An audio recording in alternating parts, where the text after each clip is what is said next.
Lean-in circles help women in construction navigate. biasBethany Meyer didn't want to go back to work after learning that a fellow ironworker insinuated that women like her didn't belong there. Bieker, an apprentice sheet metal worker in Denver, said she felt uncomfortable that her foreman asked her pointed questions about being gay.Yunmy. Carroll, a veteran steamfitter, said a worker at a training session declared that women in construction are yours. The three women shared their stories over Zoom during a lean-in circle for tradeswomen, one of 76 launched nationwide and in Canada this year by the North America's building trades unions and Lean-in, the women's advocacy group started by Facebook Chief Operating Officer Sheryl Sandberg. About 700 tradeswomen are participating in the program, designed to help them navigate persistent bias and harassment on construction sites, from unwanted sexual advances to being assigned lesser duties like traffic control or fire watch. It's a culture that industry leaders are fighting to change in the hopes of recruiting more women into a sector with an aging workforce that faces chronic labor shortages. As spending on infrastructure rises, construction firms will need to hire at least 430,000 new skilled laborers in 2021, according to an analysis of federal data by the Associated Builders and Contractors. Right now, only 4% of construction laborers in the U.S. are women, according to the Bureau of Labor Statistics. We are really only employing from half the workforce, said Brian Termale, the Associated General Contractors of America's Vice President of Public Affairs, who also spearheads workforce development. We are struggling with labor shortages with one hand tied behind our back. This comes at a time when the pandemic has exacted a disproportionate toll on jobs where women dominate, like restaurant servers and cashiers. Nearly 2.5 million women lost jobs in stock looking for work during the pandemic. Meanwhile, much of the construction industry was deemed essential, sparing it from mass layoffs.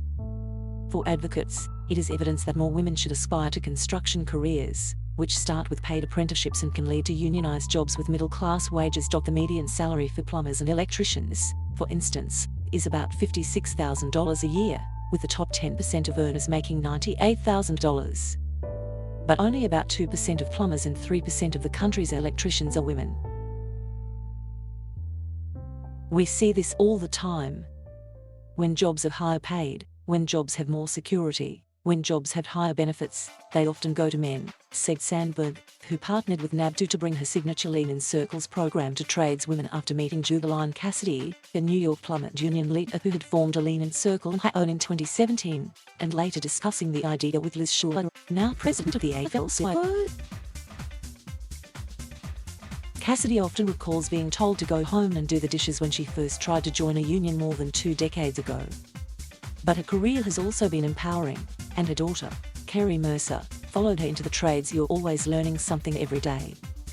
There's always some kind of challenge that you might run into where you might need to do some math or think about it and take a second to look at it, said Mercer, an apprentice sheet metal worker. The good news is that gains already made by women appear to have held steady during the pandemic, in contrast to the Great Recession that hit the industry hard. The number of women employed in construction had reached a high of nearly 950,000 in 2007 before plummeting to a Great Recession low of 711,000 in 2011, according to the BLS. It took nearly a decade for their numbers to recover, eventually reaching new highs of about 970,000 at the onset of the pandemic. But this time, the ranks of women dipped just briefly in the spring of 2020 before continuing their rise, surpassing more than 1 million for the first time in history in April.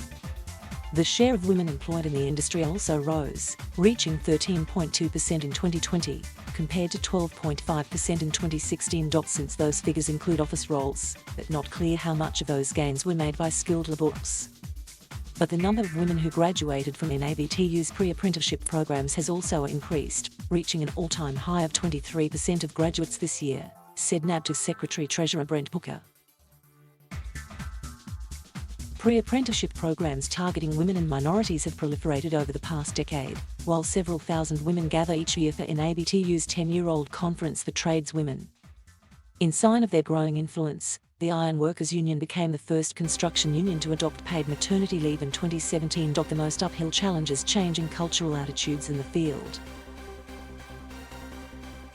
Kelly Kupchak, executive director of Oregon Tradeswomen, said she recently got a call from an apprentice plumber whose foreman, using racial slurs, said he didn't care if she was black or Hispanic because he just didn't like that she was a woman. That was a year after Cupcap galvanised local unions and contractors to launch an anti-discrimination efforts after another apprentice found a noose at a construction site. More subtle slights also take their toll. Maya, the apprentice welder from the Cincinnati area, had been excited about a new job where a raising gang would erect the columns on a new site. But then she learned about the co-worker who said women shouldn't be iron workers. And she was put on fire. Watch the weeks I don't even want to go in tomorrow, Maya told her Lean In Circle, a group of 6 women who meet over Zoom once a month. The women, at the main meeting and in later group texts, encouraged her to be direct and remind her foreman of her skills as a welder. By the time they met in July, Maya had pushed successfully for welding duties. Patty Devlin, the circle leader, turned the July conversation to a perennial issue, constantly having to prove yourself in an industry where job sites change. Veron Khalil, a Chicago painter who teaches an apprenticeship program, told the group she has faced that problem for 27 years. At first, she said it was amusing to watch skeptical clients eventually lavish praise on her work.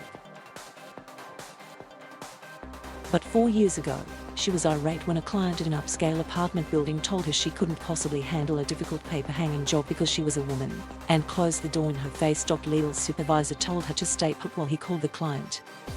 Leal refused, telling her supervisor she would never work with that client.